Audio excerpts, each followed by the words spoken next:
What was the scariest, creepiest, or most unsettling experience of your life? 15 years old. I'd just got home from work, so I went to my bedroom to change out of my work clothes and get ready for bed. I'm in the middle of undressing when I look to my bedroom window to catch my reflection, and I see a man's face. I drop to the floor and turn off the lights, scrambling to get dressed, still watching the window. The face is gone, but I'm still watching. Then, a freaking camera. No face, just a camera pointed at me sitting on the floor. I bolt from my room and tell my mum and brother. My brother went outside and our ladder from the backyard was just laying there, but nobody around. Couldn't sleep for a year after that, just stared at that window. Haven't thought about this in years until now. When I was around 16, my rapidly growing family finally moved from the house I'd spent my entire life in. As you'd expect, we spent a lot of time fondly remembering things we used to do in the house as we were packing everything up. At some point, I decided to go into the downstairs closet with a flashlight and read, something that I'd used to do when I was younger to get some peace and quiet. Now, this is one of those very deep closets that goes under the stairs. It went back about 8 feet and then had a left turn into a very low, maybe 3-foot-high space. This space was largely occupied by a mountain of old blankets and stuffed animals. Of course, this is the most fluffy spot to sit in and read. About an hour in, I shift a little to get comfortable, and I hear a low, slow, warped, hoarse voice say, "You'll always make me happy." I flipped my crap, hit my head on the low ceiling, and practically broke the door down getting out. After hyperventilating and explaining to my family why there was no color left on my face, I went back to see what it was. It was my stuffed little bear from when I was 3 or 4 years old that I happened to lean on just right to press his belly. But when I pressed on his stomach again, though, nothing. That poor bear I hadn't played with since I was a toddler used the last of its power, used its dying breath to tell me I made it happy. You make me happy too, little bear, when you're not making me wet my pants. When I was a teen, I worked at a cable access studio and made mini-movies. My neighbors gave me their father's old video camera. They told me he never used it, but it didn't seem to work anymore and had a tape jammed in it. I fixed it up, and on the tape was hours of him driving around at night and filming people through their windows. There was nothing overly adult-rated on it, but there is something unsettling about seeing peeping Tom footage of a guy eating dinner with his family or over 20 minutes of some girls dancing around in their room. That is incredibly creepy, and I can't help but wonder if any of the footage was from the person from our first story. Probably not, but crazier internet coincidences have happened. I was watching scary movies and I got hungry, so I decided to go out for a late-night Taco Bell run. I lived alone at the time, so it was quite a shock as when I opened the door a hand was reaching in after me. I slammed the door on the offending arm and ran and grabbed a butcher knife. After closing all the blinds and sitting in the dark for an hour, I worked up the nerve to look outside. I was shocked to find a bunch of Chinese food menus for a new restaurant scattered all over the ground. My brother and I were probably about 7 and 5, respectively. We used to wake up every weekend and play computer games before my parents woke up. One day we turned on the computer and got an eerie message that was directed to us. It said, "Hello, Sam and James. This is your computer talking, and I am alive. Do not run and tell your parents. They cannot help you now."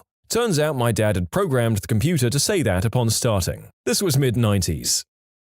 When I was about 7 to 8 years old, my family rented a house close to the beach for a week. The drive wasn't very long, but as an 8-year-old, by the time we got there, I really had to feed the porcelain stallion a brown bone. We pulled into the driveway and are met by a middle-aged woman who owned the house and showed us the place and told us about the town and what to do. My first instinct is to find the bathroom, so I ask and she tells me it's the second door on the right after the kitchen. Go inside and open the bathroom door to an older guy just standing there looking at me. I kinda duck my head down, say sorry, and went back outside. They noticed I was back pretty fast and I told them there was someone in the bathroom already. That's when it got weird. The lady looked at me confused and said there's no one else in the house. I explained that I definitely saw someone in the bathroom, and after searching the house we find no evidence of anyone else being in there. After a while, the lady told us her dad owned the house and lived there and recently passed away. She inherited the house and wasn't sure what to do with it, so she'd started renting it out. I'm pretty sure I saw her dad.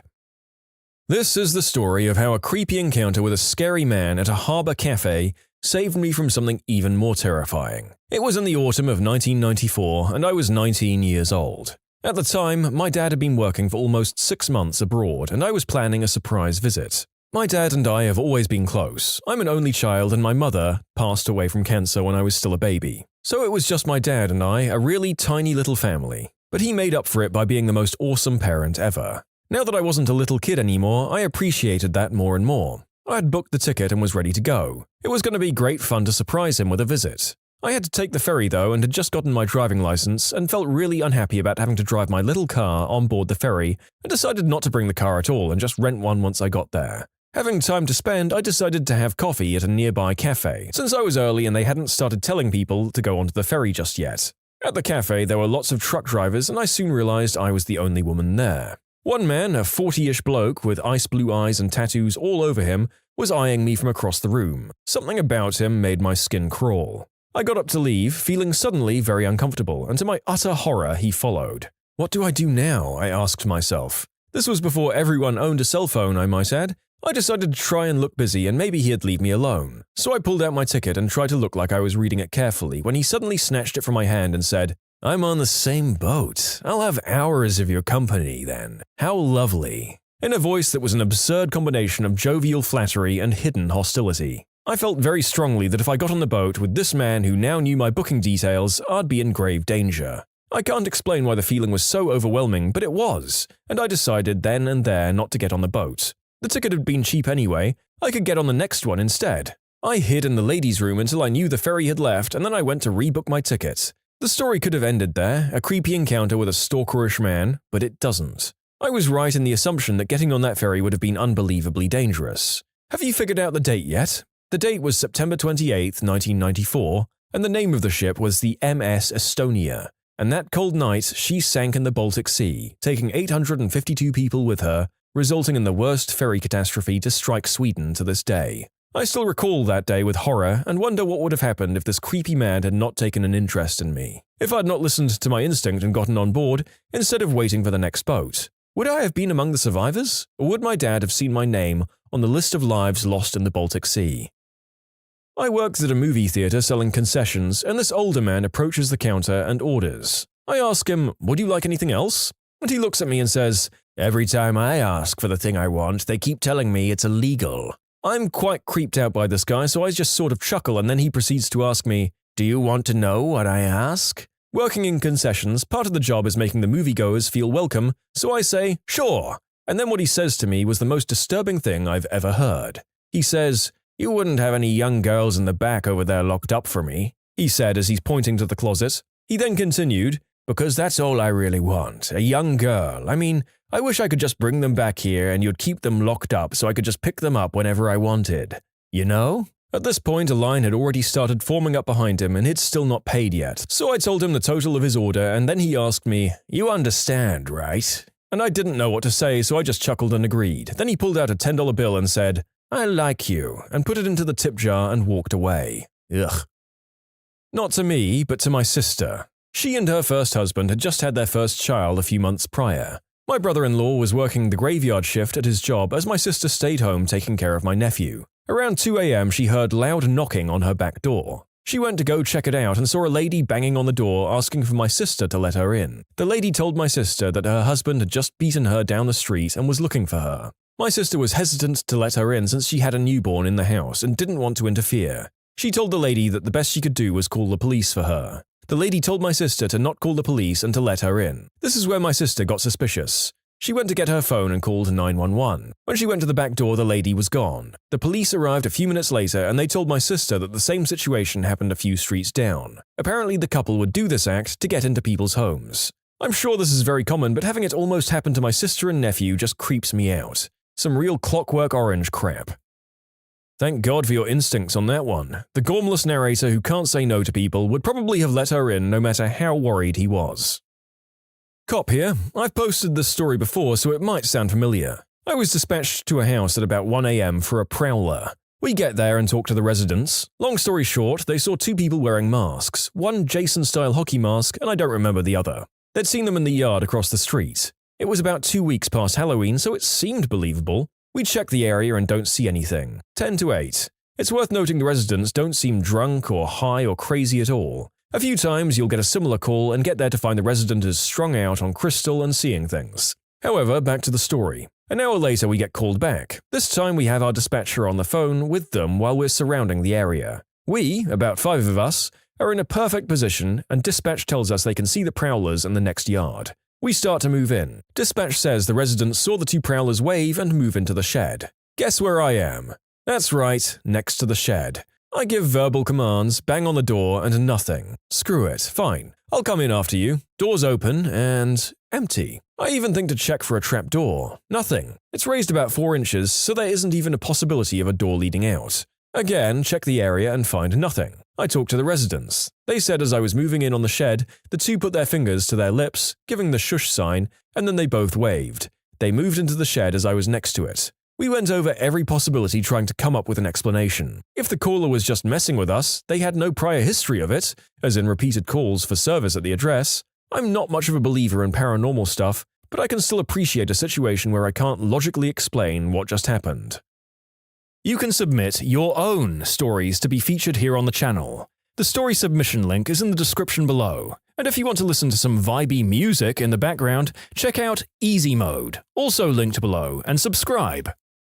One night about 10 months ago, there was a pretty heavy snowstorm in my area. All of the roads were closed and a curfew was issued for everyone except emergency medical personnel. I'd been shoveling snow for most of the day and was dead tired come nightfall. Didn't have energy to do much of anything besides eat dinner and lay down. I fire up some OG Star Trek and begin to doze off. A couple of hours later, around 1 a.m., I hear the sound of a door rattling and a slight whisper saying my name. I sit up a bit and realize it's coming from my parents' room, becoming fainter with the passing time.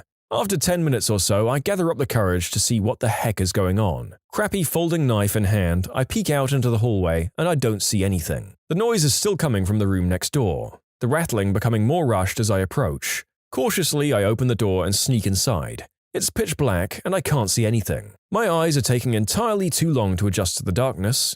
I'm shuffling forward and all of a sudden, something grabs and pulls on my leg. At this point, I was so freaked out I jumped back. As the whispers continued, I recognized my dad's voice. He was asking me for help. He had a stroke while walking to use the bathroom around 1 a.m. that night. After he fell, he was able to use his left foot to rattle the door to his bathroom. My mum fell asleep on the couch in the living room and wasn't around to help or hear. I was able to grab the house phone and call 911, and despite the weather, the police and an ambulance arrived within 10 minutes. That was the scariest night of my life. The doctors told us there wasn't much hope for my dad before going into surgery since he had had a hemorrhagic stroke and there was a massive amount of internal bleeding. Fast forward 10 months and my old man is cognitively the same, just paralyzed on his right side. He had every infection under the sun while in hospital, but he staved them off and is still with us today. He was my best friend before the incident and my hero after. In conclusion, heard some rattling and whispers, freaked out, found my dad lying on the ground after a massive stroke.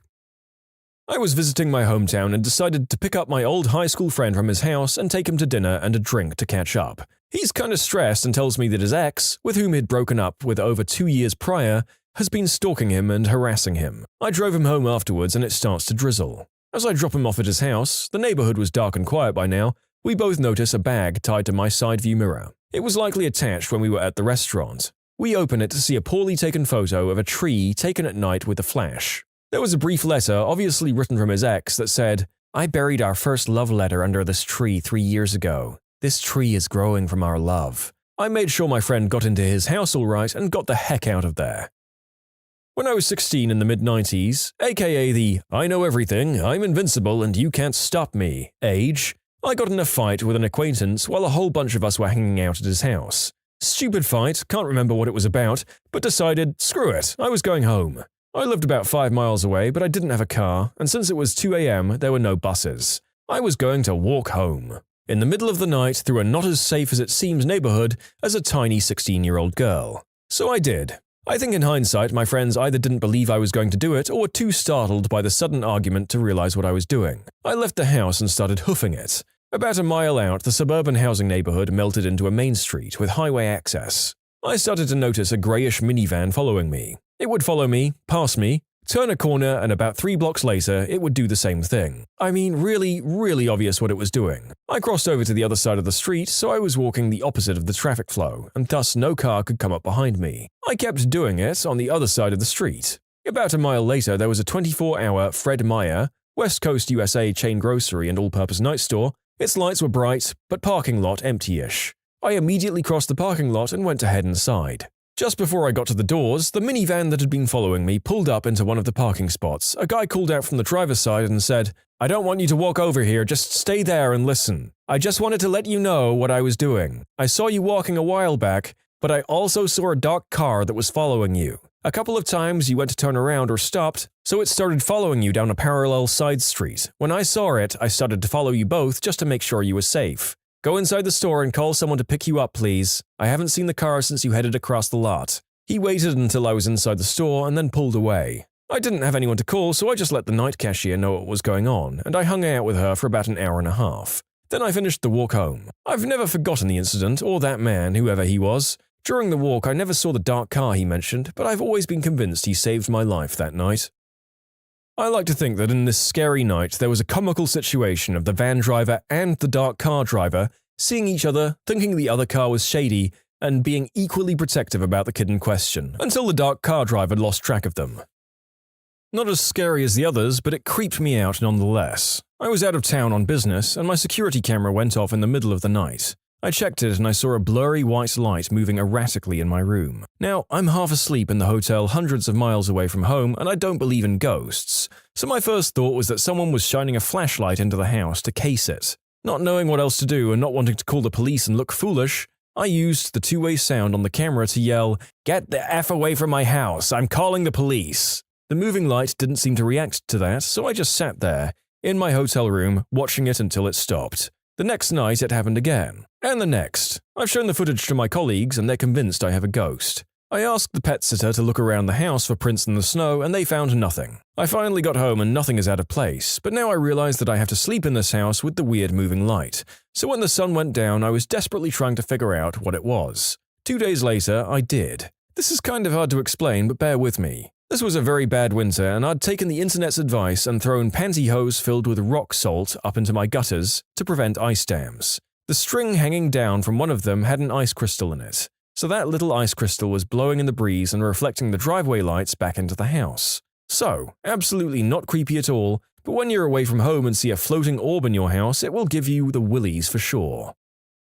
Back when I worked night shift as a security guard, I'd experienced mild hallucinations due to my poor sleep schedule. I was doing my patrol and I was feeling particularly out of it, so I kept getting those flashes of movement in the corner of my eye. But I was convinced it was just my brain messing up. At the site I was working, there's a large warehouse filled with chemical waste that has only one light on in it. As I'm going along, I see a pale shape on the ground and quickly recognize it as a body. My adrenaline spikes and I nearly pass out. Upon closer inspection, it turned out to be a CPR dummy the workers left out for training. I was sitting in our office room home alone when I was 19. I was typing a paper for one of my college classes. The office room used to be my sister's room before she moved out, so a lot of her decorations are still there. She had a photo of a mountain range, an oval-shaped mirror, and 3 different hangings that read Faith, Hope, and Love. This makes 5 total things hanging on the wall in the room. Suddenly I got random chills, which happens all the time. It was pretty cold there. But this time, as soon as I got the chills, everything in the room hanging on the walls fell off simultaneously. This really freaked me out, but it got a tiny bit worse. I got up and walked out of the room only to notice everything hanging on a wall in my house had fallen, besides the television in my room. All the pictures in the living room and the other rooms, all of the trophies in my room from Little League sports, and even a stand that held candles. I wasn't sure what to do. I picked up all the stuff and hung it back up, which actually took me around 15 to 20 minutes. Then I drove to campus to finish my paper. Never told my parents. It's also worth mentioning this happened around noon on a sunny day 3 winters ago. On our way to a camping trip, I passed by an old painted-up car with decorations of Muppets and stuff on it. Obviously owned by a crazy person who couldn't drive over 50 miles per hour. Without stopping, we then passed the same car 40 minutes later.